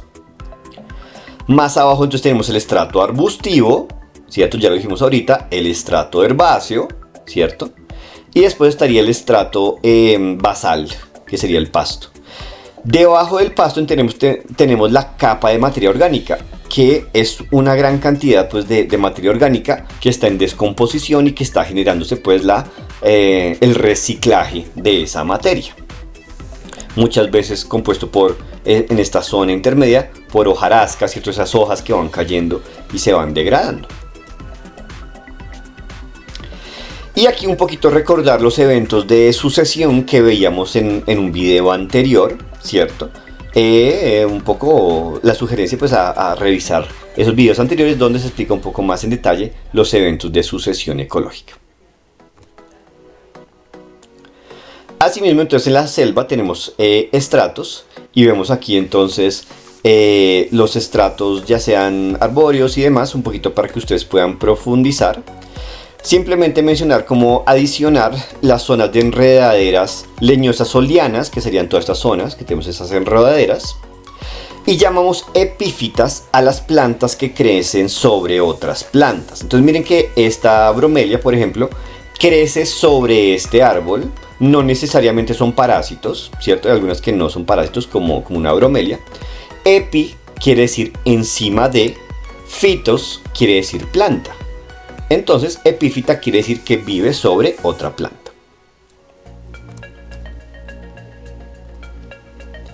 Bien, vamos a analizar muy bien ahora cuáles son los determinantes de la forma de vida vegetal en la biosfera, o sea, en cada uno de los biomas. Muchachos, pongamos mucho cuidado acá. Les voy a explicar bien en detalle cómo funciona esto. Entonces, pongámosle cuidado. En esta pirámide vamos a analizar las principales determinantes de las formas de vida vegetal, ¿listo? Específicamente las vegetales, en las distintas regiones de la biosfera, en particular en los biomas. Entonces, ¿qué biomas hemos visto hasta ahora? La selva, la sabana, el desierto. Entonces recordemos, la selva tiene sobre todo bosques, ¿cierto? Árboles grandecitos. La sabana ya tiene menos árboles, tiene más bien zonas arbustivas. Miren, ya empezamos a integrar todo lo que hemos visto, ¿cierto? Hay más zonas arbustivas o herbáceas y predomina sobre todo lo basal, los pastos. Y el desierto va a tener entonces también zonas herbáceas, sobre todo, y basales. Miren que hacia la izquierda es más pequeño el tamaño, hacia la derecha más grande el tamaño porque tenemos bosques, ¿cierto? Ojo, todo esto a nivel tropical. ¿Qué quiere decir tropical? Aquí estamos en el Ecuador, ¿cierto? En el Ecuador, en el centro del planeta. Si vamos a más arriba, hacia el norte, ¿cierto? Tenemos la zona templada, más hacia arriba, o sea, más hacia el norte, la zona subártica, y más hacia arriba, más hacia el norte, la zona ártica. Entonces, si vamos más hacia arriba, es un gradiente latitudinal, ¿cierto? Latitudinal, estamos yendo hacia el norte. Entonces, si vamos hacia lo templado, tenemos aquí el bosque, lo mismo con árboles y demás. Aquí hacia la izquierda tenemos la zona de pradera. Ojo, ¿cuál es la diferencia entre izquierda y derecha? Hacia la derecha hay mayor precipitación anual, o sea que llueve más, ¿cierto? Esos 8.000 milímetros al año, o sea, llueve muchísimo. Entonces, donde llueve más hay selva, donde llueve menos sabana, donde llueve mucho menos desierto. Pero si tenemos esos patrones de lluvia, pero estamos más hacia el norte, sería templado entonces. Si llueve más en la zona templada, estamos en un bioma de bosque. Si llueve menos, sería pradera. Miren que aquí predomina sobre todo lo herbáceo o lo basal, diferente a la zona tropical. En la zona tropical aquí, aunque llueva lo mismo, sí siguen habiendo como un poquito de arbolitos. Más, si llueve un poquito menos, en lo templado tenemos el bioma chaparral y estepa. Miren que son también pequeños. O el desierto si llueve mucho menos. Atención, vamos al subártico. Entonces, si llueve más, tenemos arbolitos, y si llueve menos, no tenemos. Esto es lo que llamamos la taiga. Entonces, pónganle cuidado. La taiga es un bioma que está en la zona subártica y en la que llueve digamos, de forma intermedia. O llueve bastante o llueve de forma intermedia. Y por último, en la zona ártica tenemos la tundra. En la tundra no tenemos árboles, eso es muy muy importante para que distingan entre tundra y taiga. La tundra es el bioma que no tiene árboles, que tiene básicamente elementos herbáceos o basales, que hace pues bastante frío porque estamos bien al norte, y además la lluvia es baja. Miren que la lluvia está alrededor de 250 o 150 milímetros por año. O sea, es como si fuera un desierto, digamos, entre comillas, pero muy frío, muy frío, muy frío. Hay una forma un poquito chistosa de la que yo me aprendí cuál es tundra y cuál es taiga. Entonces no sé si ustedes han escuchado el término "le dieron una tunda". Le dieron una tunda quiere decir que le pegaron. Si a alguien le dan una tunda es que le pegan. Entonces yo digo que le dieron una tunda a todos los árboles y les pegaron, entonces ya no están, porque les pegaron. Entonces como si los hubieran matado. Entonces eso no es así, es simplemente una mnemotecnia. Entonces en la tundra usted no encuentra árboles. En la taiga sí hay árboles. Entonces no sé si me escuchaba, es que dicen, yo no sé si haiga árboles. Está mal dicho, ¿cierto? Pero aiga es que sí hay. Entonces aquí sí hay árboles. Es una forma, una mnemotecnia de yo como me la aprendí. Si quieren la pueden usar, si les sirve. Entonces en la taiga sí hay árboles. Y en la tundra no hay árboles. Ambos son pues muy fríos. Uno es subártico y el otro es ártico. Listo, ahora miremos casi que lo mismo, pero en cuanto a la distribución de los organismos terrestres en función de la latitud y la altitud. Entonces, recordemos, la latitud es qué tan lejos estamos del ecuador, ¿sí? Aquí está el ecuador. Y aquí está el polo. O sea, entre más vamos a la derecha, más vamos hacia el norte del planeta. Entonces, hacia la derecha es el norte del planeta.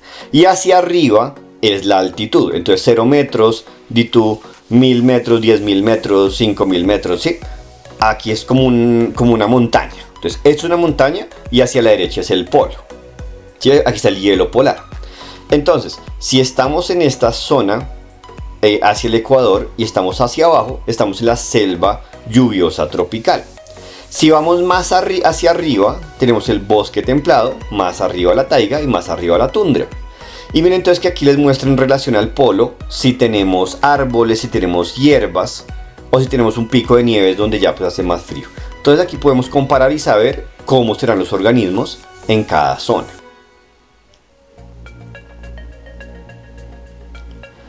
Listo, mis muchachos. Vamos a ir... bueno, aquí les dejo algunas foticos de cada uno de esos biomas. Bosque templado, las praderas, miren ustedes que son básicamente basal o herbáceo. Las estepas, también básicamente herbáceo o basal.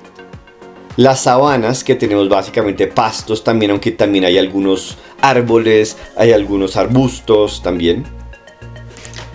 Tenemos también los matorrales, donde predominan mucho no solamente lo basal, sino también lo herbáceo y lo arbustivo. Hay algunos árboles también en el matorral, pero predominan los primeros que dije. En la selva lluviosa tropical claramente va a haber una gran cantidad de árboles, en este caso sí. Los bosques de coníferas, las coníferas son esos árboles que tienen forma de cono, ¿cierto? Típico como los árboles de Navidad, o sea, los pinos y demás. Son bosques de coníferas, típico del hemisferio norte, por ejemplo, Canadá y demás. Y los desiertos y semidesiertos, que predomina lo basal y hay algo de herbáceo y arbustivo. La tundra ya dijimos, ¿cierto? Entonces no hay árboles, ¿cierto? Básicamente predomina lo basal. Mucho frío, ¿cierto? Está hacia los polos, hacia el polo norte.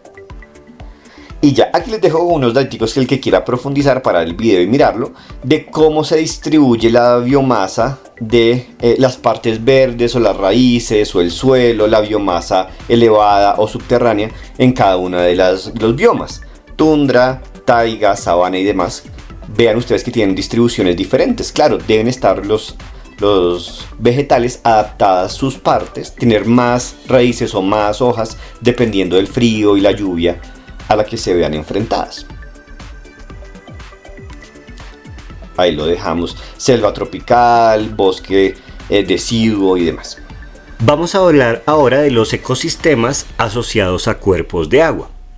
Entonces estos cuerpos de agua los podemos dividir en ambientes de aguas continentales o marinas, continentales los que están dentro del continente, ¿cierto? Asociados pues directamente a alguno de los 5 continentes a nivel interno, o marinas, aquellos que están pues al exterior de los continentes. Los cuerpos de agua pueden ser también lénticos o lóticos. ¿Qué quiere decir esto? Lénticos, que su flujo es muy lento o que es nulo, es decir, que no hay flujo, por ejemplo, en los lagos o algún tipo de estanque, agua estancada, o por ejemplo, los humedales, ¿cierto? Que no hay un flujo de agua demasiado rápido. También tenemos entonces cuerpos de agua lóticos. Los lóticos son aquellos que tienen caudales más intensos, que tienen flujos mucho más veloces. Por ejemplo, entonces, ríos y demás. Tenemos igualmente los estuarios, que son zonas intermedias entre el agua dulce de los ríos y el agua salada de los océanos. Tenemos también otros cuerpos de agua, bueno, como los humedales, ya los mencionamos, y es importante tener en cuenta que algunos de estos cuerpos de agua, como los ríos, pueden ser supremamente curvos.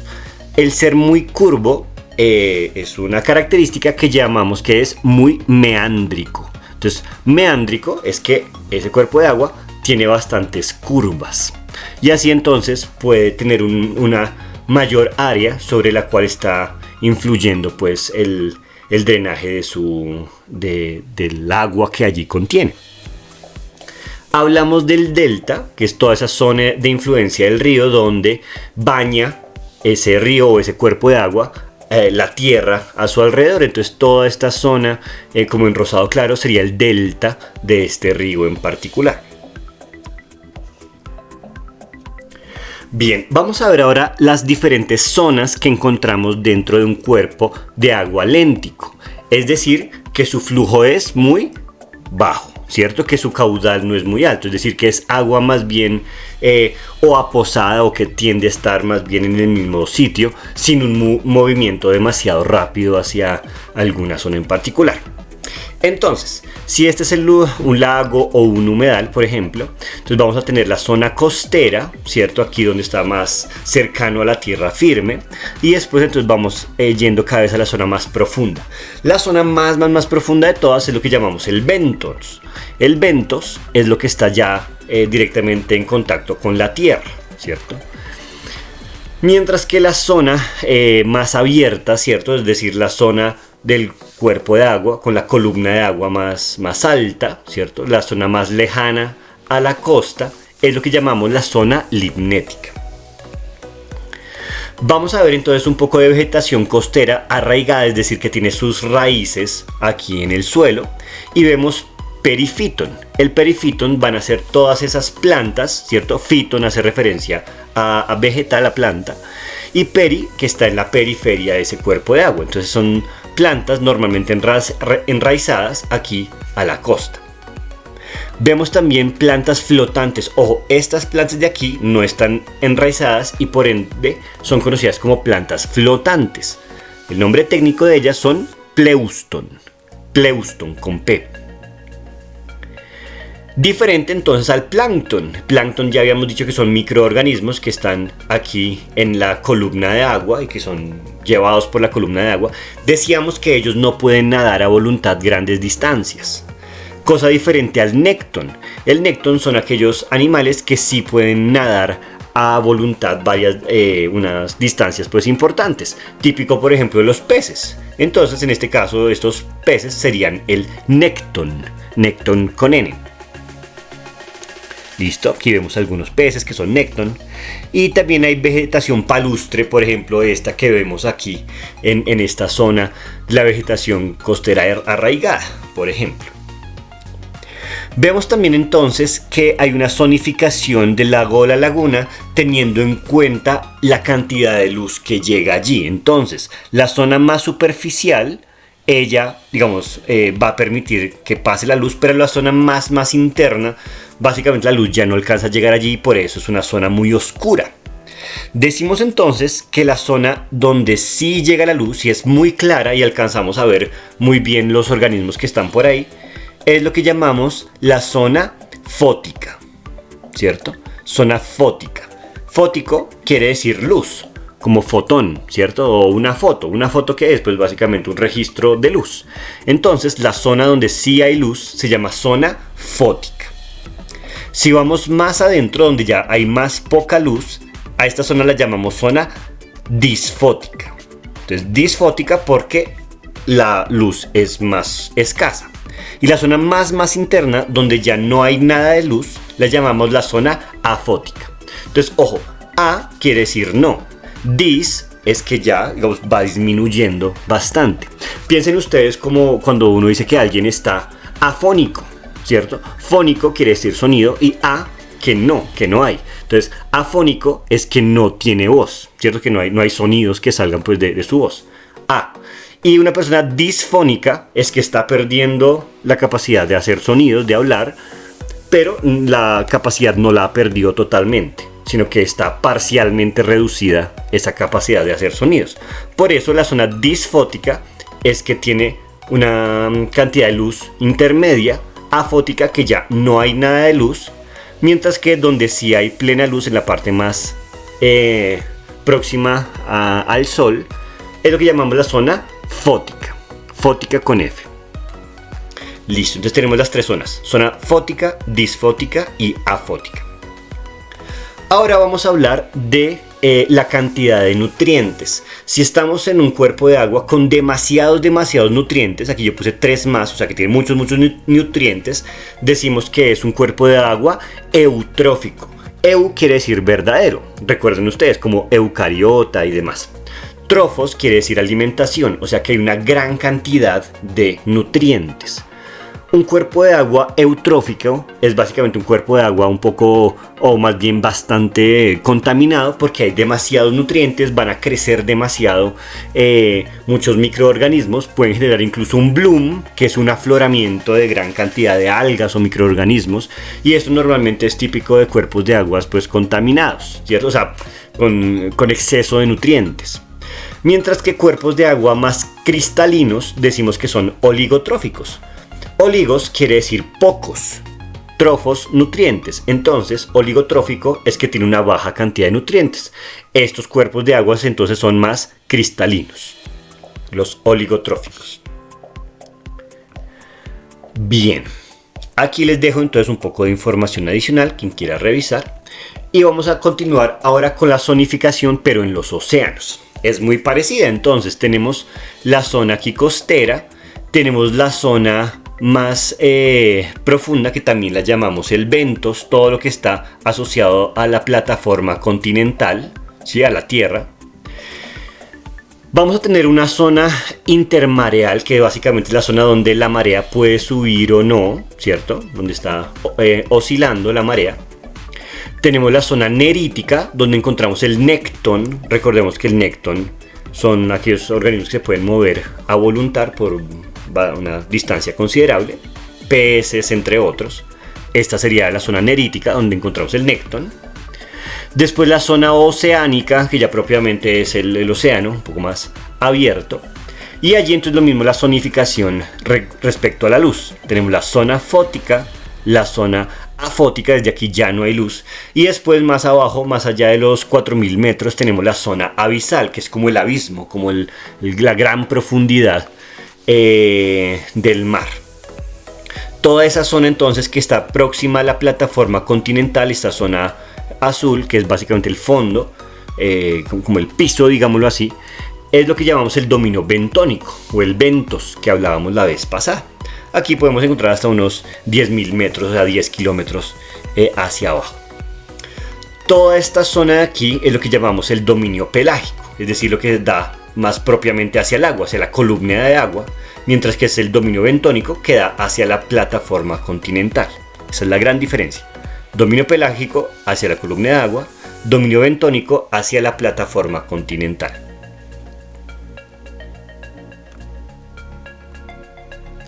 Ok, veamos que en el bentos, en la zona más baja, más cercana a la roca, vamos a ver zonas que incluso pueden estar demasiado abajo, y podemos ver incluso fosas fosas donde incluso viven algunos peces en ese abismo, o sea, peces abisales con alta presión, ¿cierto? Y en esas fosas podemos ver formas de vida muy particulares, ¿cierto? Incluso ecosistemas que llamamos quimiosintéticos. Esto es muy clave porque son zonas de la Tierra donde como no llega la luz, no puede haber fotosíntesis. Por ende, la energía propia de esos ecosistemas no llega debido a inicialmente la fotosíntesis, que es lo que hemos visto en todos los videos anteriores, ¿cierto? Decíamos que el 90-95% de la vida en la Tierra ocurre gracias a la luz del sol, pero estos organismos, digamos, su energía proviene de reacciones químicas internas, simplemente por el consumo entre ellos y demás. Entonces, son ecosistemas eminentemente quimiosintéticos, o sea que la síntesis de sus compuestos orgánicos, sus compuestos de carbono, ADN, proteínas, carbohidratos y demás, se da gracias a reacciones químicas eminentemente y no directamente de la luz, es decir, no directamente por fotosíntesis. Muy interesantes estos ecosistemas en zonas pues abisales, normalmente en fosas y demás. Así entonces esta es la fosa, es la zona abisal. Y esta es la zona pelágica, que decíamos la vez pasada, ¿cierto? Como el mar abierto, digámoslo de esa forma. Listo. Vamos a ver que igualmente en los cuerpos de agua normalmente encontramos fitoplancton y zooplancton, ¿cierto? Fitoplancton pues haciendo fotosíntesis, zooplancton no haciendo fotosíntesis. Igualmente hay zonas conocidas como turberas. Aquí las podemos ver y dejo un poco de información al respecto para que puedan profundizar. Bien, aquí un humedal costero, ¿cierto? Que es básicamente un intermedio, una transición entre la tierra y el agua. Bien complejos y muy diversos normalmente estos humedales, muy importantes para la regulación del clima, del ciclo del agua y demás. Bueno. Vamos a hablar también un poco de la tectónica de placas y la deriva continental, muy importante para entender la distribución actual de las especies. Entonces se piensa que hace más de 225 millones de años atrás, los 5 continentes formaban una sola gran masa de tierra, conocida como Pangea, como era solamente ese único gran continente. Se piensa que cada una de estas partes de ese gran continente estaba dividido por una serie de placas, y esas placas se han venido moviendo a lo largo del tiempo, de tal forma que hace aproximadamente 135 millones de años estas dos grandes placas se separaron, formando un solo gran continente y otro gran continente aquí abajo. Esos dos megacontinentes se conocen actualmente como la Eurasia y el otro es Gondwana. Posteriormente, con el paso del tiempo, cada una de estas grandes placas se fueron separando aún más, formando cada uno de los continentes que conocemos hoy: Norteamérica, Suramérica, África, India. La Antártica, Australia estaba pegado a la Antártica en este momento. Europa y Asia hacían parte de la misma gran placa, y por un mayor movimiento hoy vemos que estos se han diferenciado mucho más. Vemos hoy unidos a Suramérica y Norteamérica, cosa que miren que en un tiempo se piensa que estuvieron separados, y tendríamos entonces la distribución de los continentes como la vemos hoy en día. A esto le llamamos deriva continental, o sea, debido a que se mueven las placas, que es lo que llamamos tectónica de placas, ellas se van moviendo, generaría la deriva de los continentes, la separación de los continentes después de millones de años. ¿Cómo se piensa que ocurre la tectónica de placas? Entonces esas placas se van moviendo de forma horizontal, algunas de ellas se entierran más, digamos, van hacia el centro del planeta, mientras que otras quedan en la parte superficial, y ese movimiento genera terremotos. Esa superposición o choque de las placas puede generar elevaciones como las montañas, flujos y dinámicas a nivel geológico muy importantes para entender por qué hoy tenemos las características geológicas de cada uno de los continentes y de las plataformas también, no solo las continentales sino las zonas oceánicas también, y entender un poco la dinámica de los de los volcanes y demás, esta tectónica, este movimiento de las placas nos ayudaría a entender por qué, por ejemplo, en el caso de los volcanes vamos a tener salida, en este caso, de material proveniente del subsuelo, de zonas pues muy profundas y demás. Toda esa dinámica geológica a nivel histórico lo entendemos por este fenómeno de tectónica de placas. Bien. Si pensamos entonces que al principio los continentes estaban unidos y progresivamente se fueron separando, eso nos ayudaría a entender por qué encontramos especies en lugares tan específicas, especies de plantas y animales, en todo el globo. Piensen ustedes que hay algunas especies, por ejemplo estas verdes que están acá. Miren que hay unas especies muy similares en esta zona de África, en esta zona de Oceanía, y entonces esto tendría sentido si pensamos que todos los continentes estaban al principio unidos. Entonces, si estaban unidos, podían moverse libremente de un lado al otro porque no había esta separación por medio de los océanos, sino que todo era continuo, y que una vez se separaron los continentes, pues las especies que eran las mismas especies quedaron separadas y con el tiempo fueron cambiando hasta, según la teoría pues evolutiva darwiniana. Si se acepta esta teoría, entonces se pensaría que estas nuevas especies surgieron allí. Lo que es un hecho es que se piensa que si fuera un hecho la deriva continental, entonces esto podría explicar muy bien la razón por la cual especies similares se encuentran en zonas pues muy similares del planeta, aunque hoy en día ellas no estén conectadas físicamente y no haya una continuidad entre ellas. A esto lo llamamos biogeografía histórica, o sea, cómo la historia del movimiento de nuestra geografía de la deriva continental da origen a la distribución biológica actual. Así entonces, si estaba unido Sudáfrica de América, tiene sentido que estos animales cruzaran libremente aquí. Por eso los vemos hoy en día distribuidos tanto en África como en Sudamérica. Lo mismo algunos reptiles que pueden estar en la Patagonia, pero también al sur de África, tendría sentido. Entre otros, que podrían haber, algunas plantas que se encuentran fósiles tanto en América, África, en India, en la Antártida y en Australia. Eso tendría sentido porque al principio había como un corredor de distribución de esas especies y pues hoy las vemos en zonas distintas. O por ejemplo estos vertebrados que también se encuentran en África, India y en la Antártida, tendría sentido gracias a pues, la evidencia paleontológica de fósiles que se han encontrado en esas zonas. Entonces esto nos hace pensar que el encontrar fósiles en esas zonas confirma que muy probablemente los continentes en algún momento estuvieron todos unidos, formando ese gran continente conocido como Pangea.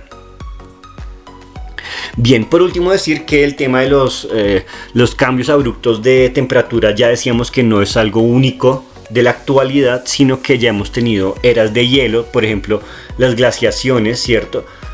Momentos después de miles de años en que el planeta ha estado completamente, se ha enfriado tanto que se ha congelado prácticamente todo el globo prácticamente, y algunos de las especies han logrado sobrevivir. Estas especies entonces serían las que darían origen a las especies que conocemos hoy en día. Ha ocurrido pues a nivel geológico, según la evidencia que hemos encontrado pues en el suelo, ¿cierto? En el subsuelo y demás. Bien, vamos a dejar hasta aquí. Espero este video haya sido de gran ayuda. Quedaré muy atento a sus comentarios, preguntas para poder interactuar con ustedes y ayudarles en lo que ustedes quieran profundizar. Que tengan un buen día, un abrazo y nos veremos pronto.